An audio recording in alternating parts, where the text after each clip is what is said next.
BNP ক্ষমতায় গেলে মহানবীর আদর্শে দেশ পরিচালনার অঙ্গীকার করলেন দলটির চেয়ারম্যান তারেক রহমান। দুপুরে সিলেট আলিয়া মাদ্রাসা মাঠে বিএনপির প্রথম নির্বাচনী সভায় এ কথা বলেন তিনি।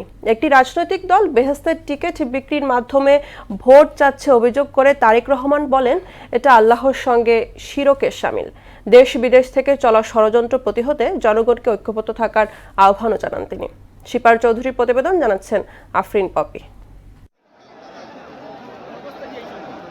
ত্রয়োদশ জাতীয় নির্বাচনে সিলেট থেকে আনুষ্ঠানিক প্রচারণা শুরু করল বিএনপি। দলটির প্রথম নির্বাচনী সভা হয় সিলেট আলিয়া মাদ্রাসা মাঠে, যার প্রধান অতিথি ছিলেন বিএনপি চেয়ারম্যান তারেক রহমান। সিলেট জেলা ও মহানগর এবং সুনামগঞ্জ জেলা বিএনপির উদ্যোগে আয়োজিত জনসভা দলীয় চেয়ারম্যানের আগমনের অনেক আগেই কানায় কানায় পূর্ণ হয়ে যায়। সমাবেশে তারেক রহমান বলেন, বিএনপি নির্বাচিত হলে মহানবীর আদর্শে দেশ পরিচালনা করা হবে। বেহেশতের টিকিটের কথা বলে মানুষের ভোট চাওয়া হট্টকারিতার শামিল বলেও মন্তব্য করেন তিনি। নির্বাচনের আগেই একটি দল এই দিব ওই দিব বলছে, টিকিট দিব বলছে না, যেটার মালিক মানুষ না সেইটার কথা যদি সে বলে, এক শিরকি করা হচ্ছে না। যার মালিক আল্লাহ, যার অধিকার শুধু আল্লাহর একমাত্র, সবকিছুর অধিকার উপরে আল্লাহর অধিকার।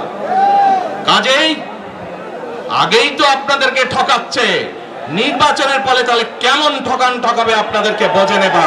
গেল 17 বছর তথাকথিত নির্বাচনে মানুষের ভোটাধিকার হরণ করা হয়েছে উল্লেখ করে তারেক রহমান বলেন, উন্নয়নের নামে কেবল লুটপাটের রাজনীতি চলেছে।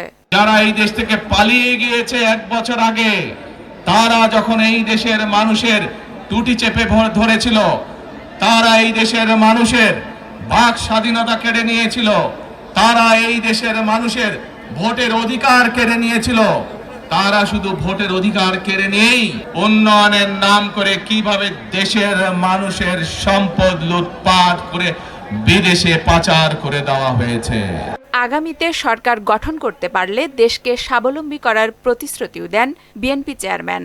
আমার লক্ষ লক্ষ ভাই বোনেরা বেকার হয়ে বসে আছে, আমরা তাদেরকে বেকার রাখতে চাই না।